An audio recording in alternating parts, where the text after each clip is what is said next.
नमस्कार. नवीन व्हिडिओमध्ये तुम्हा सर्वांचं खूप खूप स्वागत करते. तुमच्याकडे देखील असे फाटलेले बनेल असेलच ना, मग तुम्ही त्याचं काय करतात? गॅस पुसायला वापरतात किंवा फेकून देतात? तर बिलकुल फेकून देऊ नका. आज आपण या बनियनपासून अशी एक गोष्ट बनवणार आहोत की तुम्ही देखील ती बघून खूप आश्चर्यचकित व्हाल. त्यामुळे व्हिडिओला शेवटपर्यंत बघा आणि आवडल्यास मित्रपरिवारास देखील शेअर करा. आता कुणाचा विश्वास देखील बसणार नाही की आपण फाटलेल्या बनियनपासून इतकी सुंदर वस्तू या ठिकाणी बनवू शकतो आणि ही अतिशय सोपी पद्धतीने या ठिकाणी मी बनवलेली आहे. बिलकुल याला शिवायचं नाही, कापायचं नाही किंवा काहीही करायचं नाही आहे. अगदी सोपी प्रोसेस आहे. फक्त व्हिडिओ स्किप न करता तुम्ही जर व्यवस्थित बघितलं तर तुम्हाला नक्की ते कळेल कसं बनवलं आहे ते. बघू शकतात या ठिकाणी आपल्याला जो बनियन आहे त्याचा वरचा जो भाग आहे त्या ठिकाणी मी काटेपिनच्या मदतीने फिक्स करून घेत आहे. आता हवं तर तुम्ही याला डायरेक्टली शिवून देखील घेऊ शकतात. वरचा जो भाग आहे आपण ज्या स्लीव्जच्या हातामध्ये घालतो तो भाग तुम्ही कट करून तिथे डायरेक्ट तुम्ही जॉईन करू शकतात. परंतु मी फक्त तुम्हाला व्हिडिओ बनवून दाखवण्यासाठी या ठिकाणी काटेपिनचा वापर करत आहे. बघू शकतात. आता एक माझ्याकडे अशी जुनी पडलेली साडी होती. तुमच्याकडे देखील अशा जुन्या साड्या असतातच ना, मग तुम्ही त्याचं काय करतात?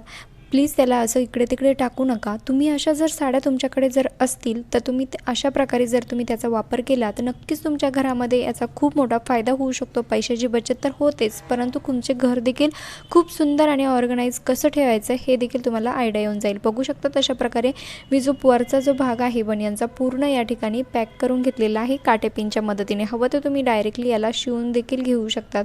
आणि अशा प्रकारे जर तुमच्याकडे जुनी साडी जर असेल तर तिचा असा यूज नक्की करा. आणि अशी गोष्ट या ठिकाणी तयार होणार आहे की तुम्हाला देखील बघून खूप आश्चर्य या ठिकाणी वाटेल आणि तुम्हाला प्रत्येकजण विचारेल की तुम्ही हे नक्की कसं बनवलं आहे ते. बघू शकतात अशा प्रकारे आपल्याला जी साडी आहे ती या बनियनच्या उरलेल्या जो खालचा भाग आहे त्यामधून आतमध्ये टाकून घ्यायची आहे. आता बनियनची हालत काय आहे हे तुम्ही सर्व बघतातच आहे. पूर्ण होल या बनियनला पडलेले आहेत जे की खूप खराब झालेलं होतं, परंतु बिलकुल याला फेकून दिलेलं नाही आहे. बघू शकतात अशा प्रकारे आपण या कितीही फाटलेल्या बनियनचा रियूज कसा करू शकतो हेच मला तुम्हाला आज दाखवायचं आहे आणि त्यासाठी तुम्हाला हा व्हिडिओ पूर्ण बघायचा आहे. बघू शकतात अशा प्रकारे आपल्याला जी साडी आहे जी पण मी वापरत नव्हती अशी साडी तुमच्याकडे जरी असेल ती तुम्ही घेऊ शकतात. आणि जो पाठीमागचा खालचा जो भाग आहे बनियनचा तो देखील आपल्याला पूर्ण या ठिकाणी पॅक करून घ्यायचा आहे. आता या ठिकाणी तुम्ही दोऱ्याने शिवून देखील घेऊ शकतात किंवा तुम्ही काटेपिन जरी लावली तरीही काही हरकत नाही, कारण ते काटेपिननी देखील लवकर निघत नाही. तुमच्याकडे जे पण अवेलेबल असेल तुम्हाला जे शक्य होईल ते तुम्ही या ठिकाणी करू शकतात. आणि हो, तुम्ही हा व्हिडिओ कुठल्या गावातून किंवा शहरातून बघत आहात ते मला कमेंट्स करून नक्की कळवा, जेणेकरून मला कळेल की माझा व्हिडिओ कुठे कुठे पोहोचला ते. अशा प्रकारे मी या ठिकाणी पूर्ण ज्या काटेपिन आहे चारी बाजूंनी पूर्ण सर्व जी बाजू आहे पूर्ण पॅक करून घेतलेली आहे. त्यानंतर मी या ठिकाणी असाच जुना माझ्याकडे ब्लाऊज पीस पडलेला होता काठपदरी साडीवरचा, जो की मी शिवलेला नव्हता आणि शिवणार देखील नव्हती. म्हटलं की चला फेकून देण्यापेक्षा किंवा वापरात काही गोष्टी आणल्या पाहिजे ना, तर त्यासाठी मी हा ब्लाऊज पीस या ठिकाणी घेतलेला आहे. तुमच्याकडे देखील असे काही लेडीज काय करतात की साडीवरचे ब्लाऊज शिवत नाहीत किंवा रेडीमेड ब्लाऊज आणून तेच वापरतात आणि हे जे पीस असतात ते असेच कुठेतरी घरामध्ये पडून राहतात. पण तुम्ही जर अशा प्रकारे जर त्यांचा जर वापर केला तर तुमची या ठिकाणी पैशाची तर बचत होईलच, परंतु तुम्हाला एक नवीन गोष्ट या ठिकाणी तयार करायला देखील शिकेल. बघू शकतात अशा प्रकारे आपल्याला जो मी पीस घेतलेला होता तो अशा प्रकारे त्या जे आपण बनियनची पिलो बनवली त्यावरती अशा प्रकारे ठेवायचं आहे. आणि हो, तुम्ही जर चॅनलवरती नवीन असाल तर प्लीज चॅनलला सबस्क्राईब करायला विसरू नका, कारण मी नेहमीच असे युजफुल व्हिडिओ घेऊन येत असते.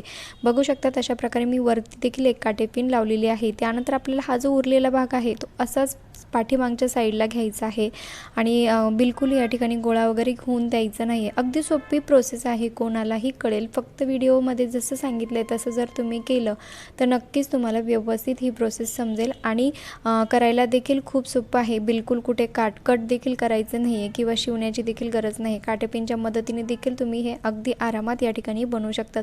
आणि प्लीज तुम्हाला थोडा जरी व्हिडिओ जर आवडला असेल तर लाईक करा, कारण तुमच्या एका लाईकमुळे मला खूप जास्त मोटिवेशन मिळत असतं. बघू शकतात अशा प्रकारे पाठीमागच्या साईडने मी हा भाग घेतलेला आहे आणि जो काठाचा जो भाग आहे तो या ठिकाणी मी वरतीच ठेवलेला आहे, जेणेकरून दिसायला खूप छान आणि सुंदर दिसतंय. तुम्ही स्वतःच बघा किती सुंदर या ठिकाणी ही पिलो या ठिकाणी तयार झालेली आहे. आता कितीही नाही म्हटलं तरी ही पिलो खरेदी करायला मला या ठिकाणी 200 किंवा 250 रुपये नक्कीच मोजावे लागले असते, परंतु आपण अशी छान अशी पिलो अगदी आरामात घरी सुद्धा बनवू शकतो. ते पण तुम्ही सुरुवातीला बघितलंच होतं किती फाटलेलं बनियन होतं. या त्या बनियनपासून आपण ही या ठिकाणी पिलो तयार केलेली आहे। आता कुणाला कळणार देखील नाही की तुम्ही या ठिकाणी फाटलेल्या बनियनपासून किंवा खराब झालेल्या साडीपासून ही पिलो या ठिकाणी तयार केलेली आहे। दिसायला खूप सुंदर दिसते आणि बनवायला देखील खूप सोपी आहे। नक्की ट्राय करून बघा। ज्यांना कुणाला हा व्हिडिओ आवडला असेल त्यांनी प्लीज चॅनलला म्हणजे व्हिडिओला लाईक करा। बघू शकतात पाठीमागच्या आणि पुढच्या साईडने दोघंही साईडने किती सुंदर ही पिलो या ठिकाणी तयार झालेली आहे। तुमच्या मित्रपरिवारास नक्की शेअर करा जेणेकरून त्यांचा देखील या ठिकाणी फायदा होऊ शकतो आणि खूप सोपी प्रोसेस आहे। बघू शकतात तुम्ही ही जी पिलो आहे ही सोफ्यावरती देखील ठेवू शकतात किंवा छोट्या मुलांच्या चेअर असतात तुम्ही त्यांना देखील देऊ शकतात किंवा घरामध्ये खूप सर्व पाहुणे जर आले तुमच्या घरी तर त्यांना देखील तुम्ही ही पिलो देऊ शकतात। कुणाला कळणार देखील नाही तुम्ही ही कशापासून बनवलेली आहे। आय होप की तुम्हाला हा व्हिडिओ आवडला असेल। प्लीज लाईक करा, शेअर करा आणि चॅनलवरती नवीन असाल तर प्लीज चॅनलला सबस्क्राईब करायला विसरू नका। बघू शकतात अतिशय सुंदर या ठिकाणी पिलो तयार झालेली आहे। व्हिडिओ शेवटपर्यंत बघितल्याबद्दल धन्यवाद।